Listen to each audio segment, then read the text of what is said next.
Hey guys, I just wanted to create this Loom or video to explain to all Freshline members just general cost breakdown. Where's the money going? I think it's a fair question to ask. Like, hey, if we're paying this money for expeditions, what happens to it from there? Um, so there's a couple of different areas that I want to jump into. One is just when you pay X amount, let's say an average of 7,500 for an expedition as of the making of this video, where does that money go? Where do those dollars go? But then also, what is it that you're actually paying for here as opposed to what are you paying for with a tour company, especially a tour company if it's based in a third world country. What's super natural is for you to look at Freshline and say, hey, what's the cost for an expedition with us? And what does it cost to go to X country? Um, Pick a country. What does it cost to do a tour with them? And I promise you, you will find tour companies in countries like most of the countries you go to, Guatemala or Morocco or Madagascar or Nepal. And you'll find tour companies that run operations there. Might very likely be this exact same tour company that we're renting from that will run a tour that will be cheaper than Freshline. Sometimes it'll be half the price of Freshline. Why does it cost so much more to run an expedition with Freshline? So let's go into it. Let's understand where money goes and what that looks like. I'm going to be as transparent as I can be with you guys, just so that you understand we're not here trying to fleece you or take all your expenses. It's just that we run a different style of travel, a different style of organization, and so there's costs associated with that. I'm going to start with a breakdown here, and just in terms of like if you pay 100%, so let's say that you're paying $7,500 for an expedition, this 100% here is the full amount that you pay, 7,500. Where does that go? As a percentage, it gets broken up. And I'll start here. Basically, roughly, this is averaging out our expeditions, all of our expeditions over the course of the year, and averaging out all of our overhead expenses to run the company. So what's really, really important that you understand if you're not in business is that in order to run a business, we can't make a profit just on the expeditions. There has to be enough of a gross profit margin here to actually cover all of the overheads of the company. And then let's see if I can move my face so it's not in the way. There has to be a margin to make sure that we're covering all of our overhead costs. And then you still want to make sure that there's a little bit of profit in the company. And in a perfect world, ideally, you're kind of sitting anywhere between 10 and 20% profit is ideally where you'd like to be sitting. Freshline, we're not trying to be profit mongers, but at the same time, we also want to make sure that we're viable year to year. We want to continue as an organization. We're not trying to operate right at the line, because if we did, that means that we any given year could go broke without too much margin in there. So let's try and break this down from there. So when you're paying the full amount for an expedition, percentage wise, some of that money is going to go into leaders. Some of that goes into the leaders' accommodation, flights, fuel, but flights is definitely one of the significant costs that we have for leaders going on expeditions. Bike rental is the next most significant cost. I'll get into it in the next tab when we talk about club factors, but when we rent bikes, we're renting them at whatever they're charging a foreigner for bikes. Obviously, that's not what the motor rental company costs are to have that bike. It's what they're charging us. So typically, on average, if we average out over expeditions, about 15% of what you pay in goes to bike rental, and roughly the same for accommodation. Bike rentals and accommodations usually sit in and around the same. Food, we are in a lot of third world countries. No surprise to you guys. You're probably oftentimes the things that you do see are going to be food, beer, that kind of stuff. And you're like, oh, it's so cheap here. So 5% of our costs go into food and drinks. Sometimes the drinks budget goes over that, but 5% roughly of what you're putting in goes to that. Then there's obviously fuel that can also range a lot country to country. But if you average out across expeditions, 4% of what you're paying goes to that. We're getting more and more into these missions, humanitarian missions. On average, we're usually budgeting around $1,000 USD for humanitarian purposes in our missions. And if you average it out over the cost of expeditions and what you're putting in, for you, that's about 2% of what you pay in will go into that humanitarian piece. And then there's everything else. And so when I say everything else, expeditions, there are a lot of varying factors, not all of which we can account for, but some of which we can. And some of those things are the personalized jerseys you get, the swag, the bags you get from Moscow. A lot of what you don't think about is as we're running these expeditions, there are often along the way, there's parts, repairs, all of that's covered by the club. Um, Permits is another big one. So just getting in and out of areas, things that you guys would never even see, is a lot of times when we go into areas, we're paying those permits before we ever even fly into country. And you don't even know. You never know that we actually, if we get pulled aside, we have to have a piece of paper that says we're allowed to be in those regions, and we pay for that. Admissions into specific sites, whether that's historic sites or whatever, all of that's covered there. So if you put all that together, another 15% for kind of all the other small things that get thrown together. And then as far as, okay, great. That means that 64% of your total expedition cost is going to the expedition itself. There's another 29% here on average that goes to club overheads. So what are those overheads? One of the biggest ones is going to be just wages for employees, plus burdens. So that's another thing. Again, I'll get into it in club factors. But when I say burdens, really what that means is we are obligated as a Western nation to pay things like benefits, EI. EI is employment insurance in case you get injured. There's obviously taxes and stuff that are in there. Old age pension, all of that is considered burdens. So what wages are you paying? Who are you paying as far as the club goes, and what that looks like? President, that's me. So basically overseeing the entire club, all operations, all managers, etc. Operations, that's Fish and Jordan. Sales and marketing, we've got Joey, who's head of sales. I'm still involved in marketing, so we're saving some costs there. And then admin, we've got Fish, who's half admin, and then we have another position that we're just about to open up on that side. So operations admin, there's a team there. The team in Africa, the entire bootcamp team and everything that's run by that is not an overhead. Actually, sorry, I shouldn't say that. PD in part. His wages in here, but most of the bootcamp overheads for instructors and stuff are roped into what would be considered the bootcamp cost if you're going to bootcamp. So that's why you don't see it here. Then there's all our service contractors. I think it would probably boggle your guys' minds how many different softwares we need in order to run the club. Everything from CRMs to marketing software to graphic software to bookkeeping software to Stripe, like payment processing, all of that stuff. There's different software costs associated with that. Oh, sorry. That is here. That's in this column. This is software development. So within our CRM, we have to hire a guy to build out some of the more complex automations that we have in there. Graphic design, bookkeeping, legal, all of those things are things that we have to have for the club in order to operate. So another 3% of your total fees go there. Software, I kind of just laid out for you. Quite a few different softwares that we need. I think we have blew my mind that we need this many, but I think somewhere in the line of 15 different softwares that we need in order to operate. And I have gone through them and said, what can we cut? And we still need a lot of them just in order to run. That's everything from website to, it's a lot of different stuff. Brand building. So decent amount here in brand building, but that's everything from how much are we spending on ads. Almost all of you guys came in through an ad. So that's building the club, building the brand. And that's ad creation, ad management, creating the videos for the ads, creating the videos for YouTube, website, the apparel that you guys wear. That's all built into the cost of brand building. And when I say apparel, basically everything outside of the rider jersey, that all gets roped into this. So if you go to an event like a muster or something like that, or if you're shipped apparel from us, or you even bootcamp apparel, that's actually all put into this as well. So brand building. Payment processor, unfortunately, reality is that if you are charging credit cards, 3% of the total charge cost goes to our payment processor, which is Stripe. And then a billion other things that are all small costs, but of the small costs, a big portion of that's going to be insurance, consulting fees for areas that we're new in, need some help with, travel, if we're going places as a team, i.e. going back and forth to Africa, let's say, for example, and developing things there, etc. Events, even though we charge for things like the member muster, we actually are running those. The intent is to run at cost. We're actually running even lower than cost. In other words, we have to supplement that with some of the fees from the club by a little bit. So,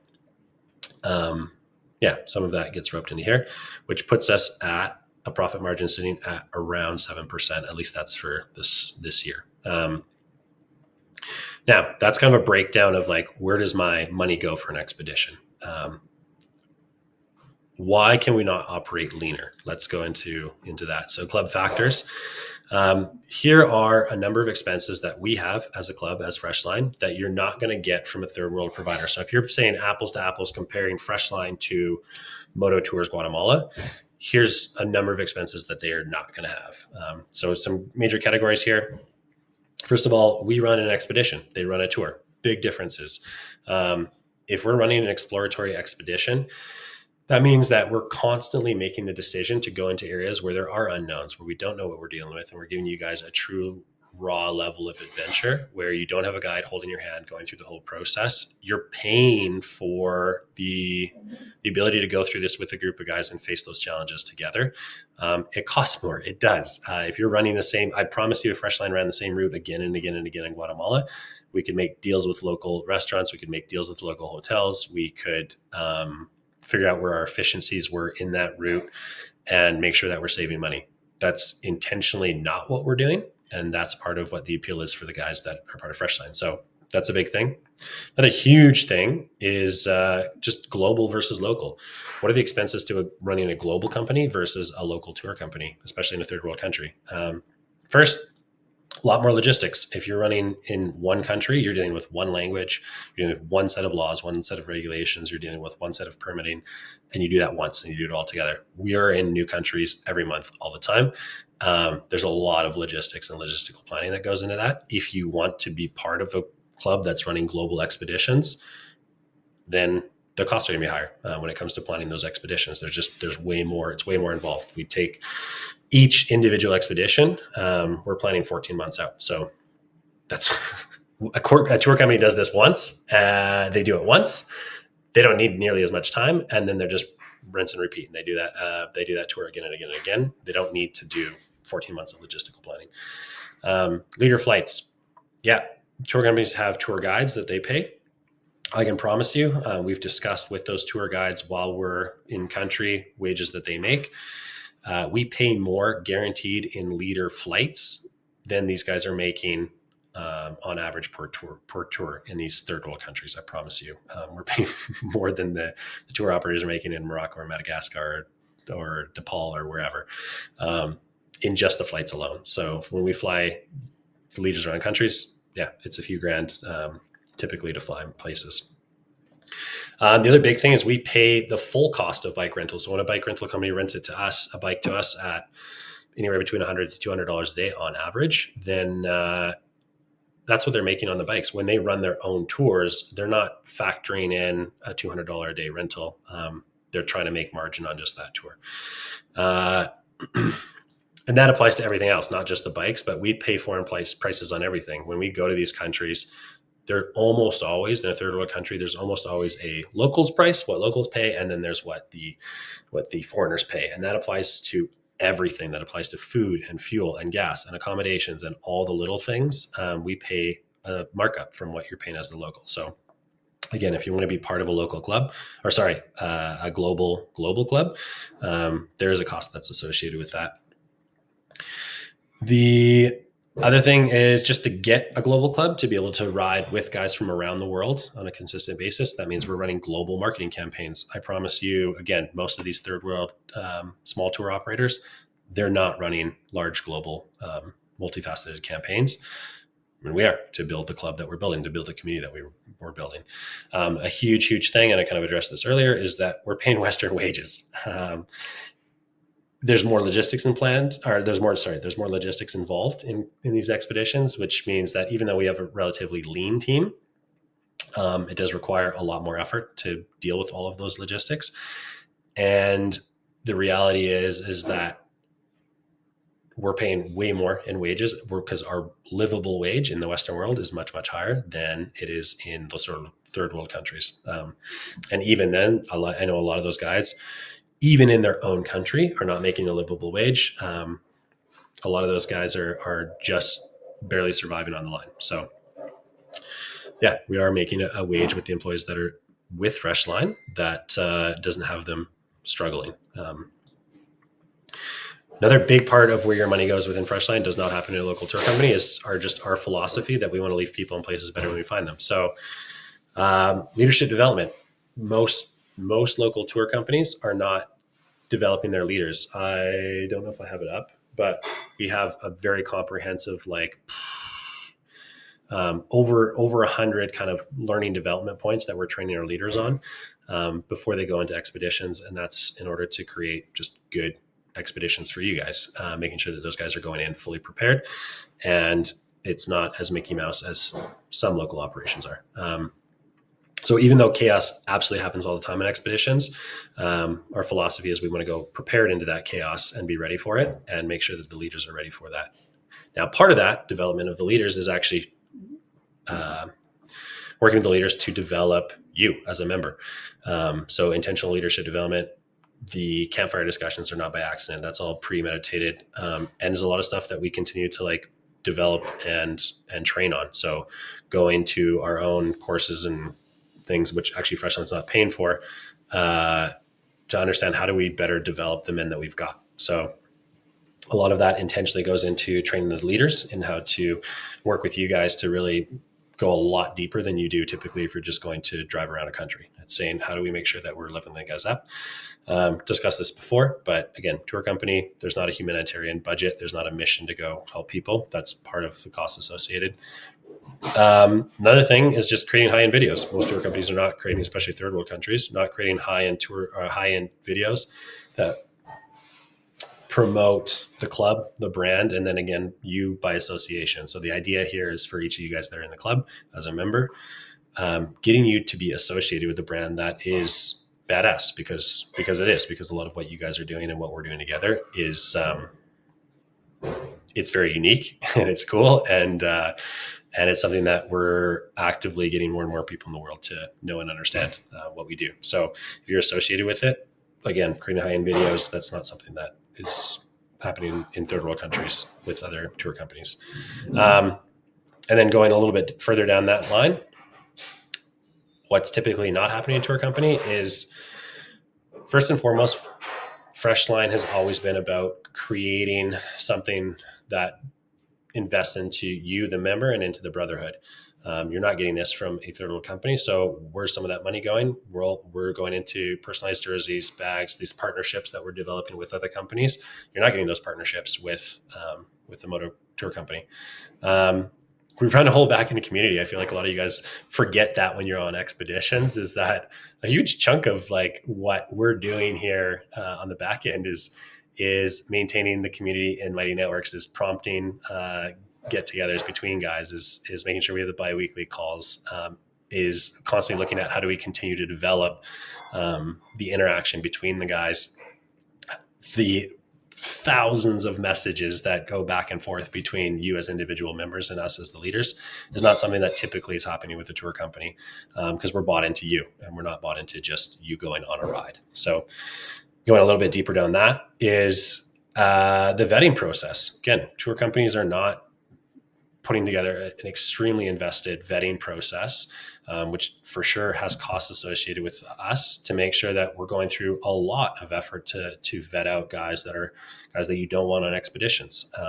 We put a lot of associated costs in there. That's everything from there's costs associated with vetting people in the applications and going through and reviewing those, and vetting people in the video calls, and then actually going through all of the back end processes and what we put guys through in order to have them go through checks and continue to refine that and level up the standard. And then notwithstanding going through boot camp, going to Africa, prepping everybody for that, and going into expeditions from there. So yeah, there's definitely costs associated with that vetting process. The other thing is not just cost associated. We are actively turning money away all the time. We have guys that have come to us with money, said, I want to book expeditions with you. And we tell them they're not a fit. Again, something that's typically not happening on tour companies. These aren't guys that are straight up assholes. They're just not a good fit for expeditions. And so we're turning away lots of money in the last few months, tens of thousands of dollars we're turning away from guys who want to book expeditions with us. And we're telling them no, because we're building something here that's for you, the member. And we're not here just to make money. So whatever that's worth to you. There's costs associated with that standard. The other thing is we're building this as a club. And as a club, we've done almost everything we've done has been through club vote, has been through your input as a member. And what it has for us is, or the outcome it's had is that we've built a club that is super unique, and we love it. We love what we built together. But there is no model to follow. There is no other international moto adventure club, period, that does international moto expeditions into unknown places. There's nobody that does it because it's logistically very challenging. There's a lot of high overhead costs with getting into this legally and insurance and all of that stuff. And then we continue to innovate based on what you guys are telling us. There's no set model to follow to say, oh, here's where you're making efficiencies or losing efficiencies. We are figuring this out as we go. We're paving the road as we go. And we like it that way. And it works for us and the guys that get it and want to be here. So really what this all kind of leads to is why you're here. I don't have a problem at all if you decide for yourself, hey, I'm actually not here for the community piece. I'm not here because I want to be around these guys that we've gone through a lot of effort to get together, and the brotherhood and the community and the missions that we run and the humanitarian stuff that we do and the cultural connections that we get into, areas that we get into that tours never go to. If you're like, hey, I don't care about the exploration, I don't care about the humanitarian side of things, I don't care about those cultural connections that are unique, I don't care about the brotherhood, I just want to ride through wherever, Nepal or Madagascar or Morocco or whatever. If you just want to ride through countries, that's okay, but you're not going to get the value out of Freshline then. So if that's what you want, then yeah, there's lots of tour companies in those countries that are going to be great for you. If you want the unique Freshline experience and be part of that community, that is the value in the club, and that's honestly where a good chunk of your funds are going. Is you're either going into investing in the community, or going into investing in humanitarian projects, or going into investing the building of the ethos of the brand and what we believe. And so what you're investing in the betterment of men around the world. That's what we're here for. Freshline's objective is to allow men to grow through challenge and exploration. If that's not what you're into, if that's not what you're aligned with, then it might not be for you. If that is what you're into, then awesome. And we'll continue building this thing together. So I hope that answers questions around just, where's the money? Where's it going? What's the breakdown? That's the best explanation that I can give you guys right now. And we're not trying to hide anything. This is what it is. It's either something that you value or you don't. So you can make that call for yourself.